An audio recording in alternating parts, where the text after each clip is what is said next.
Ladies and gentlemen, welcome to the Sheep Get Sheared podcast. I'm your host, Austin Creed. I want to welcome you into the show. Oh boy, hey, I know some of y'all are going to get really mad today, and I'm not doing this on purpose to offend you. I'm not doing this to get a rise out of anybody. I'm talking about this because I believe it to be extremely important, very relevant, and you know what? If people don't want to discuss the hard topics, they don't want to get their hands dirty, then I'll be the one to do it. Fine. I'll do it myself. If I have to be the only one to talk about tough topics and not only talk about them, but potentially offer solutions, then I'll do that. I will. And that's what we're going to do today. So without further ado, we're going to be talking about the topic of marriage. Surprise, I talk about it quite a bit, but we're going to do a little bit of an interesting twist today. So if you want to know exactly where I'm coming from, whether you've listened to the show before or not, I recommend you read Biblical Bachelor. Reason why is not to make me rich, but for you to understand where I'm coming from. When I talk about my philosophies on marriage, developing your own personal philosophy and life in general, outside of relationships, to give that proper context, I'm not going to just read the whole book live on air. I could do that, but again, that's just not the best way to go about it. Speaking of the best way to go about it, we're going to address how to deal with divorce in the church. How does the church deal with divorce? What are the grounds for it? Should it exist? Are there solutions? Oh, I know people talk about this at length across the internet, whether they're pro this, against that, they're different here, have passion there. At the end of the day, people have an opinion on, well, pretty much everything at this particular point. But speaking of that, we're going to look at this from more of the Christian church point of view. We're going to dive real deep into this, and you might think you know what I'm going to say. You might think that you know what I'm going to present, what I'm going to put out there, and you know what? I'm curious to see. If you want to, leave your comment before you make it to the end of this video, and if you want, or I guarantee you, a lot of you are going to be offended, you're going to be unhappy, you're not going to accept what I'm saying to you, because all too often in life, we are lied to, we are led astray by the people who love us and like us the most, not because they want to lead us astray, not because they're being insidious, but because largely people are ignorant of the realities of life. Now, I don't sit here and pretend to be the wise sage who knows everything. No, I'm not saying that that's me. What I am saying is I'm going to present this topic in a way that maybe you don't like, because one of the solutions, in my opinion, to the divorce epidemic we are seeing is a 2 to 3 prong approach. One of which is not original, and that is to get rid of no-fault divorce. But there is one that I have not heard anybody else talk about, and that is the exercising of polygamy, or what people might call polygyny. I call it polygamy. Reason I say that is not because I want dudes to be out here having tons of women. That is not the point of this argument.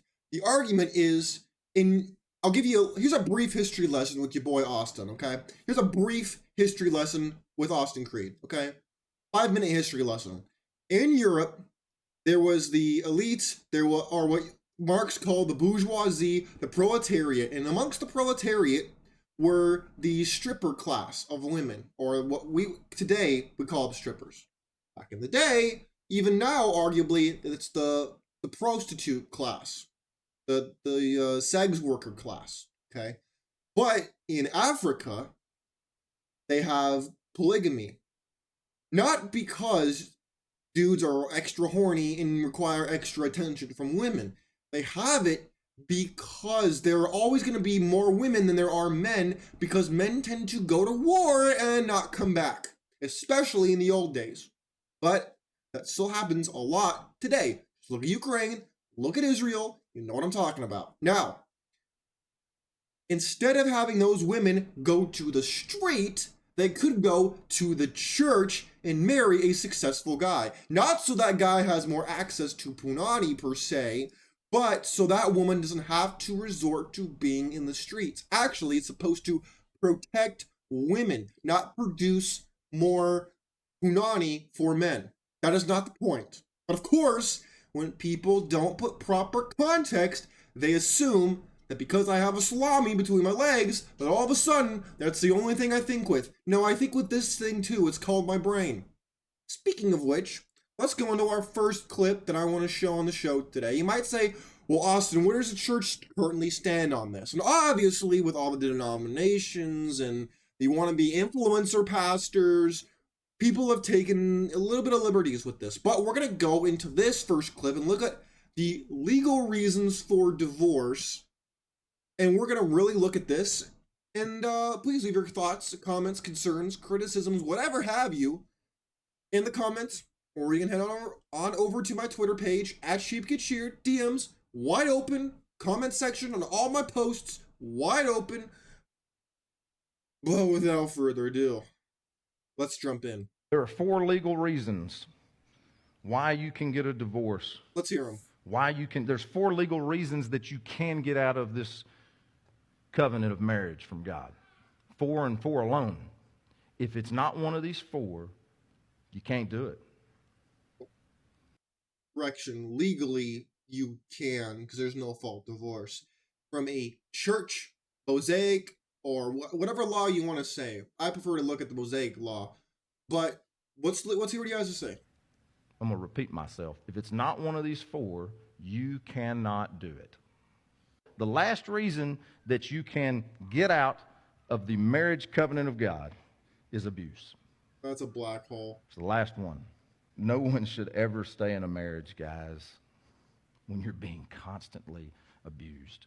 Okay, I wanna stop him right there, because you know what? We need to have a frank conversation about people who are in abusive relationships. Number one, I agree with him. You shouldn't stay in an abusive relationship. Here's more what I really want to talk about, though. Now that I have to put out the disclaimer. Let's be really honest here. How much of this is actually being harmed, and how much of this is just he, she, whatever, said something, did something I didn't like, or I construed it in a way that it wasn't intended, and I want to be the victim, so therefore I'm going to find a way to be the victim. That's why when people bring up emotional, psychological, all that kind of stuff, first of all, psychological and emotional is more in the woman's department. Just gonna let you know that, because they're way more proficient in that than our men, just so you know. And that's not me stereotyping people, that's just experience, and that's a proven fact. I can't believe I even have to argue that.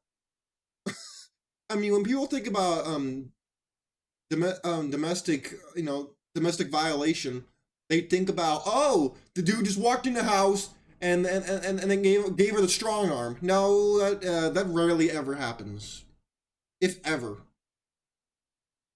Statistically speaking, according to the CDC, 70% of the victims of domestic violation are also the ones who perpetrated it, by the way. Don't believe me? That's okay. You can look it up yourself. Go ahead, look it up yourself. I'm not lying. If even the CDC says it, then you know it's real, okay? That means it's so obvious they have to say something. Now, I'm not justifying. Don't make any moral judgments. That's not what I'm trying to do here. I don't know your situation. I don't know the specifics of said situation. Honestly, that's not the point. The point is, let's look at this comment section real fast.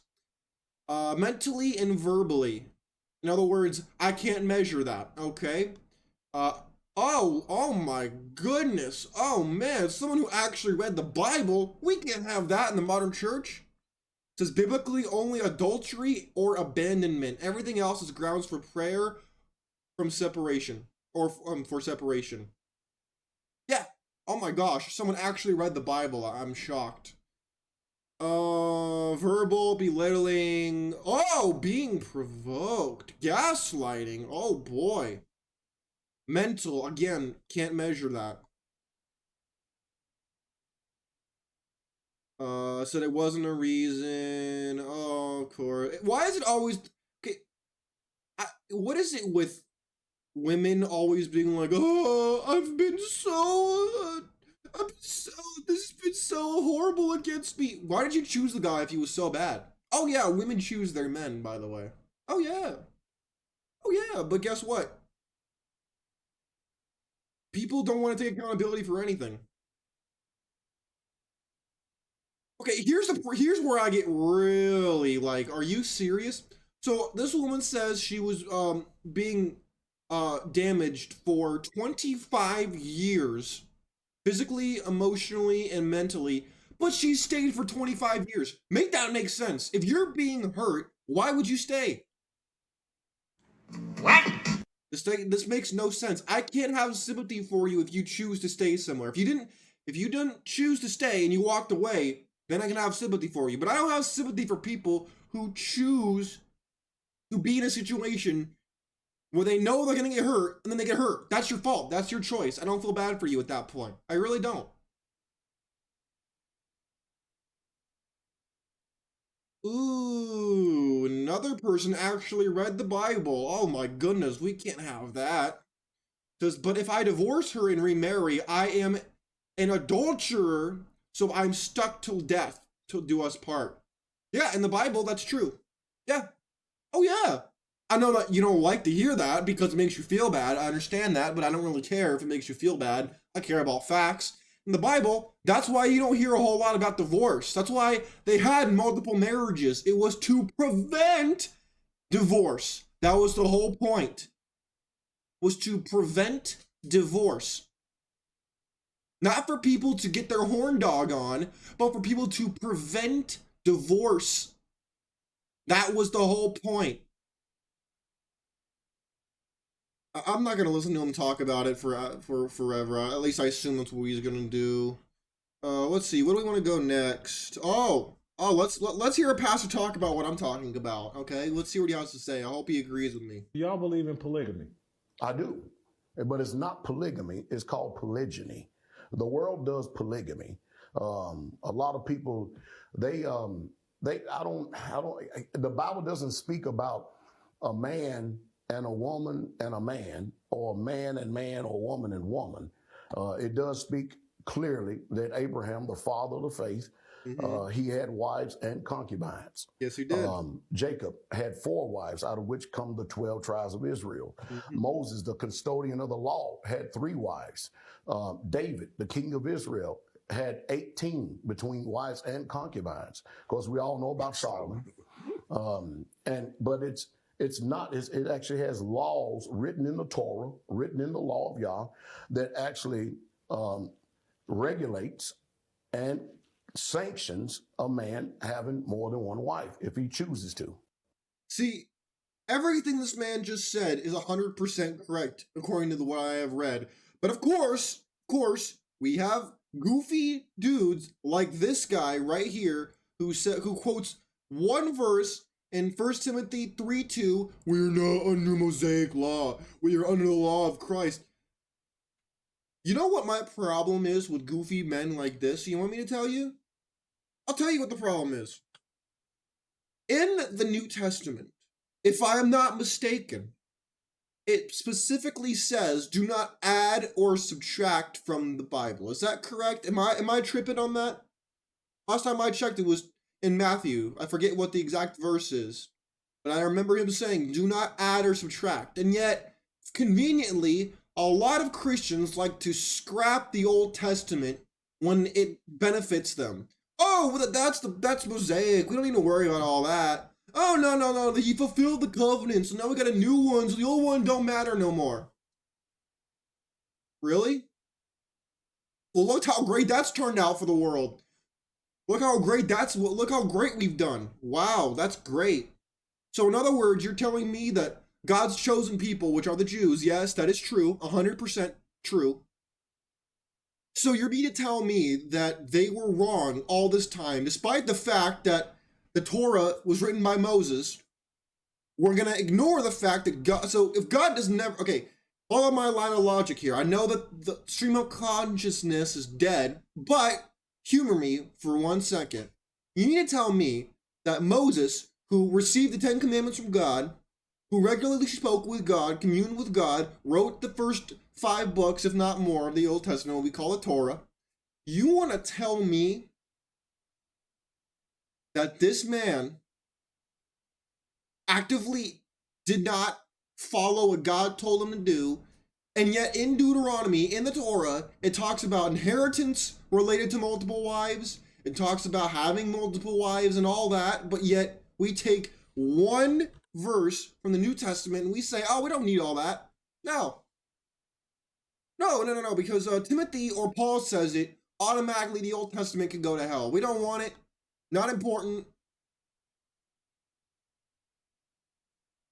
At least I can understand this guy. He says, I'll take just one. Multiple's too much work. Oh, hell no! Hey, I can agree with that. I can see what he's saying there, 100%. Oh no, we have the women in here who now want to pretend like, oh, we all want monogamy. In other words, they just want one man to themselves so they can manipulate him and, in Esther Vilar's words, make him a slave. But, well, you know what? That's okay. We'll keep going. She says, we took it out of context. As if Jacob and Abraham didn't suffer the consequences. What is this woman talking about? What? What are you talking about, ma'am? What are we talking about?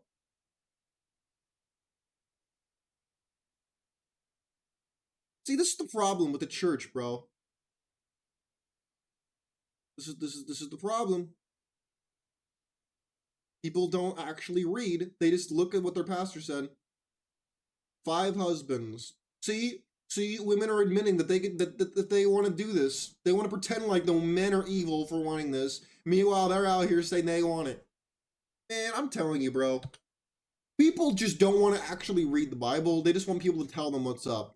And you know what's interesting to me is no one's mentioned Solomon yet. I mean, not in huge detail. Maybe this clip will. I don't watch all the clips all the way through or anything like that. I usually make sure that there's not swearing or anything in them. But I'm curious what this guy says. He says, multiple wives equals a red flag. Oh boy, this should be really good. Oh boy, okay. What you got for me, sir? We're in an era where men love to want to be called kings, and they're self-proclaimed kings, and they're a king because of this, and they're a king because of that, right? Okay. More power to all the kings out here. But if you're trying to be a godly king, you're only going to have one wife. Excuse me? And I'm going to break this down with the scriptures, because everybody wants to have polygamy and polyamory and multiple wives, this has been a constant conversation I've been seeing on the interests of net, just amongst different men that think it's okay to have multiple women, and it is to a certain degree. But if you want to be a godly king, you can only have one wife. This is. Oh wait, hold on, sir. I'm gonna have to stop you right there. So godly king, okay. First of all, according to what I know, every king of Israel had multiple wives. As did many of the 12 tribes, the 12 tribes of Israel founders, the original 12 sons of Jacob, according to my understanding. And as the gentleman pointed out earlier, Abraham, Isaac, and Jacob had similar arrangements going on in their lives, which begs the question, what are we talking about? Look, here's the problem.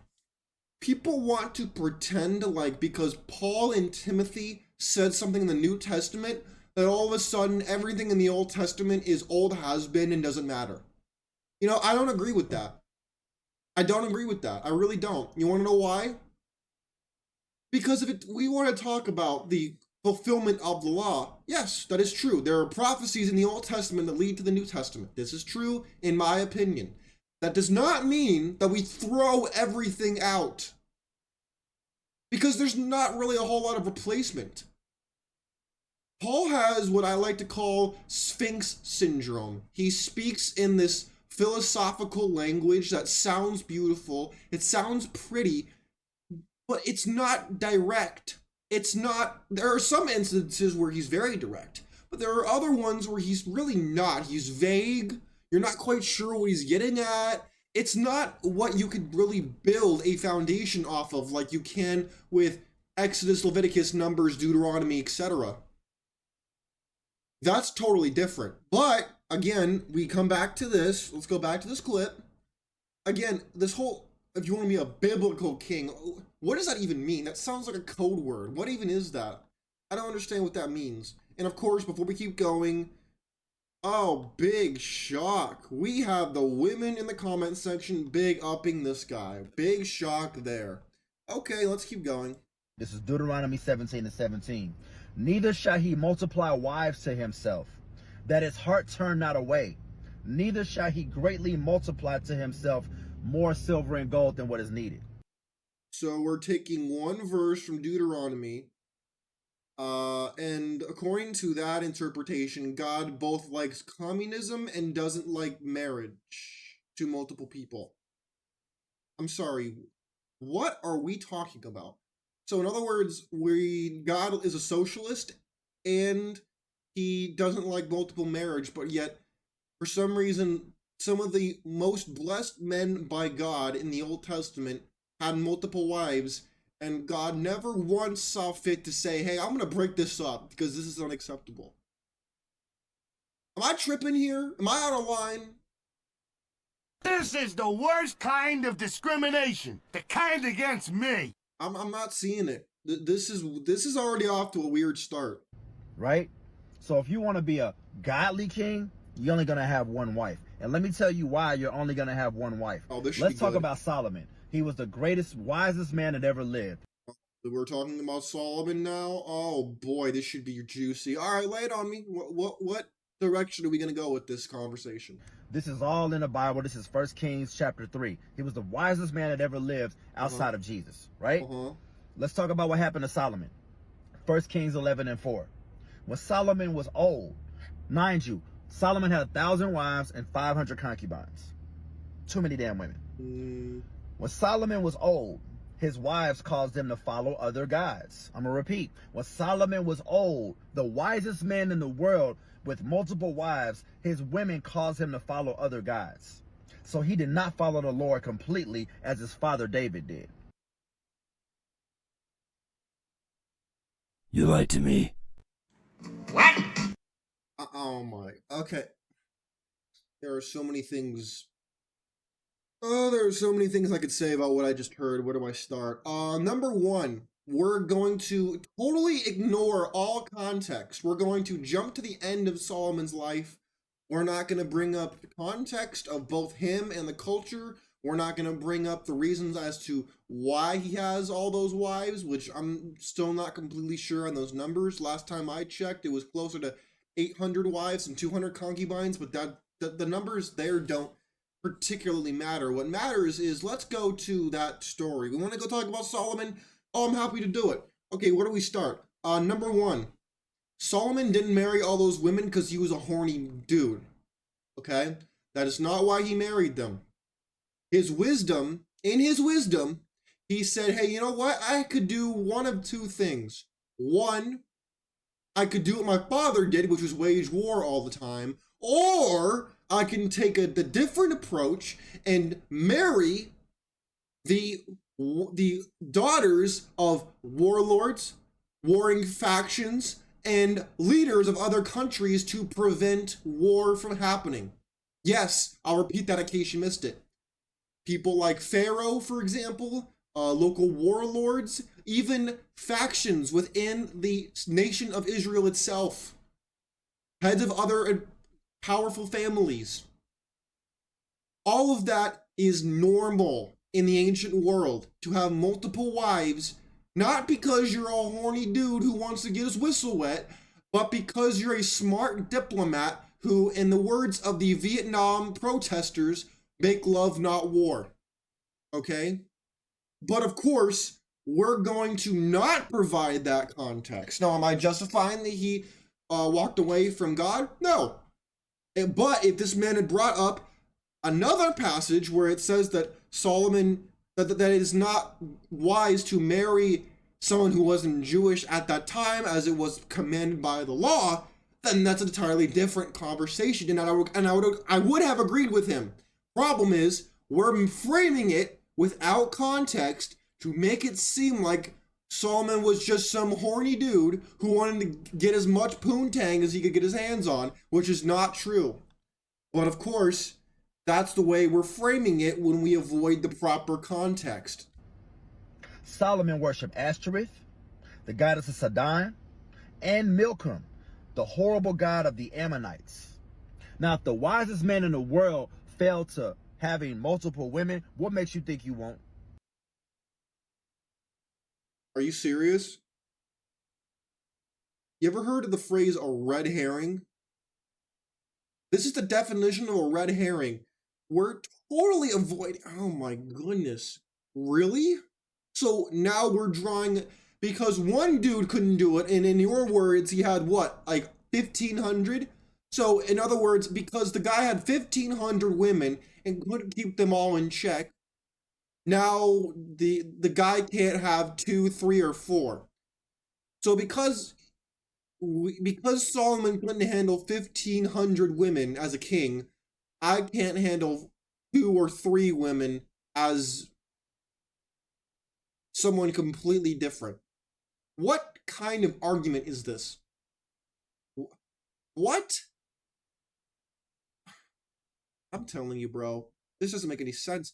Again, I'm not saying that every man should have multiple wives. That's not what I'm saying.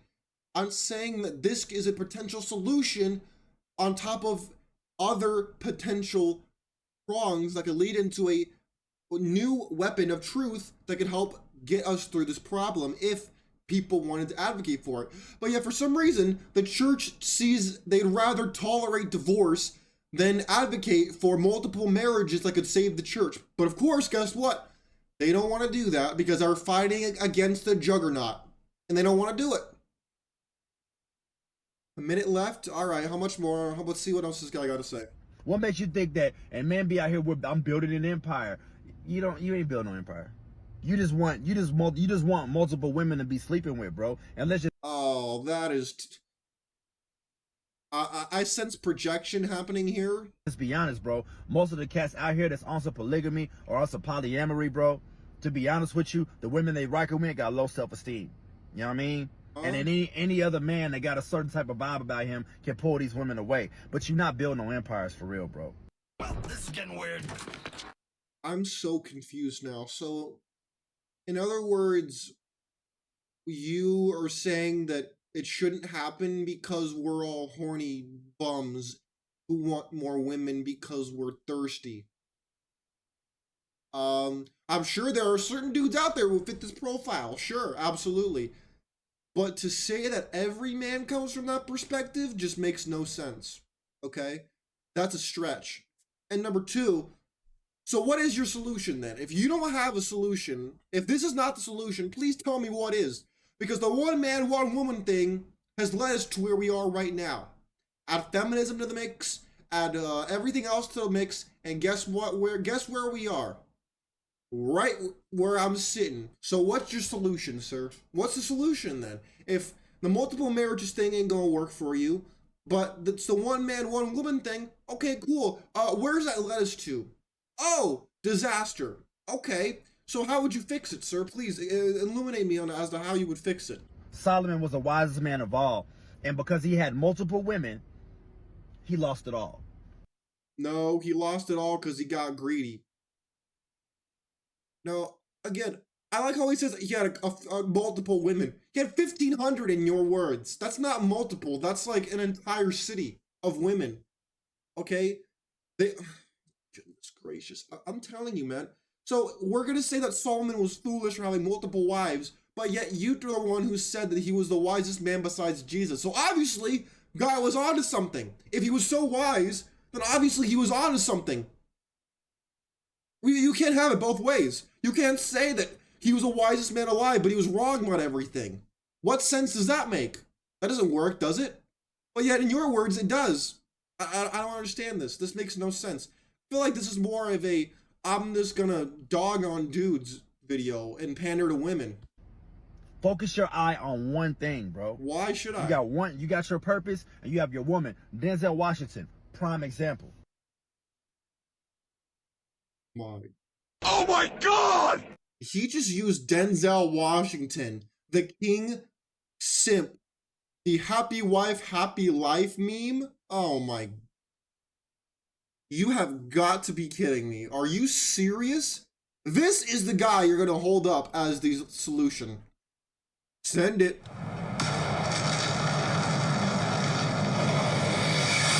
How? Really? So, in other words, Denzel Washington, the Gump, Forrest Gump level man of happy wife, happy life, yes honey, yes, yes, yes, ma'am attitude, that's the servile attitude. That's your solution, is to be a absolute simp. You see why I have to do my show? You see why I have to come at it this way? Because otherwise you take this advice and you end up getting a divorce. You know what I mean? He's been with Pauletta for X amount of years, and look at the empire that they've built. Look at their children. They're all actors. They're all in the industry now because he stayed with one woman and focused on his purpose, and that's what we need to be focusing on. All right, I've had enough of this. This has to be the worst argument I've ever heard in my life. So we take one man, one example, completely out of context, no context even, and that works for you? I've had enough of this, bro.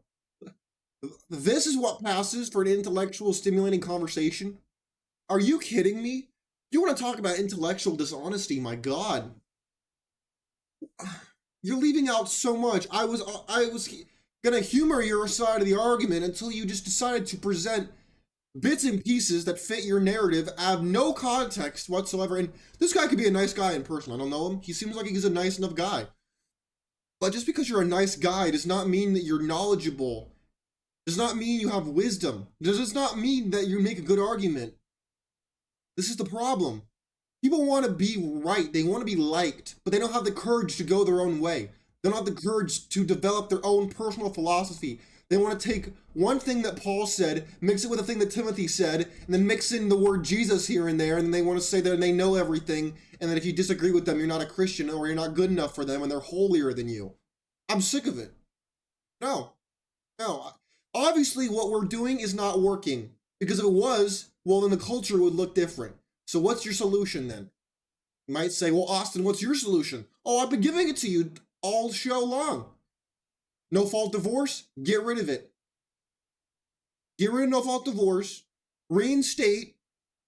The Mormons were kind of ahead of the curve when it came to the multiple marriage thing. Now, they did it for a lot of times for the wrong reasons. They did. Here's the problem, though. For every dude who does it for the wrong reasons, I guarantee you there are more men out there who do it for the right reasons. Now, you might say, Austin, that's a stretch. Okay. You could say that if you want. But all you gotta do is look at how Africa treats women with multiple marriages versus how Europe does. Europe has always had a prostitute class of women. America's no different. So you'd rather have women in the street on OnlyFans and all these places instead of having women get married. More of them. Because women want to pretend like they can make it out here on their own. Some can, most can't. Most dudes are struggling enough. But here's the problem. Women complain that all the good men are taken. Well, the good men in the old days used to have multiple women. Used to have multiple wives. To offset that. They used to, now they can't. So, again, I guarantee you a lot of people are going to be upset. You're not going to agree with me, and that's fine. You don't have to agree with me. I'm presenting an alternative opinion. If you want to provide a logical explanation as to why you disagree, head on over to my X/Twitter page at SheepGetSheared. My DMs are wide open. We can have a conversation about it. If I have time to do it, I'll do it. If you want to leave a comment on some of my posts related to this topic or other ones, go ahead. Go ahead. If you want to leave a comment, if you're watching on YouTube, Rumble, wherever, go ahead. Totally fine. The problem is most people, they don't actually have a solution. And I have multiple solutions. You just might not agree with it. My ultimate solution is not to get married at all. My ultimate solution is to be a biblical bachelor. But guess what? You won't do that though. Because you want to get laid. In plain English. But yet we're supposed to get married to get laid, and to me, that's not sufficient. We don't live in a culture where that's feasible. My friends, stay vigilant, stay informed out here, question everything like I do on the show. I encourage you to do it. So I want you to develop your own personal philosophy, not just agree with everything I say or anything everybody else says. Think for yourself. That is the one thing I ask of you. Till next time, I'm out. Peace. Have a nice day.